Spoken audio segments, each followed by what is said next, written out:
এই ছেলেটির নাম হচ্ছে দীপক। সে খুব গরীবতাই, তার কোনো বন্ধু ছিল না। সে থাকতো রামীপুর গ্রামে। তার বাবার নাম ছিল নিপু। তার বাবা চাষবাস করত। সে এখন স্কুল থেকে বাড়ি যাচ্ছে, কিন্তু সে অনেক আলসি। বাড়ি আসার পর তার মা দাঁড়িয়েছিল। সে এলো এবং তার মার সামনে দাঁড়ালো। তার মন খুব খারাপ ছিল। তার মা বলল, যা ভাত খেয়ে নে গা, ভাত বেড়ে থুয়েছে। কিন্তু সে কোনো উত্তর দিল না এবং চলে গেল। এরকম দেখতে দেখতে কয়েকদিন কেটে গেল।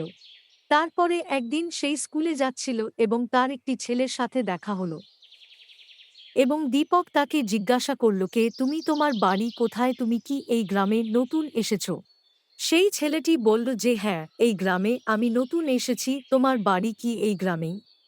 দীপক বলল যে হ্যাঁ, আমি এই গ্রামে থাকি। এবং দীপক তাকে জিজ্ঞাসা করল যে তোমার নাম কি?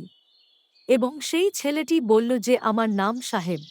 দীপক বলল যে তুমি কি আমার বন্ধু হতে চাও?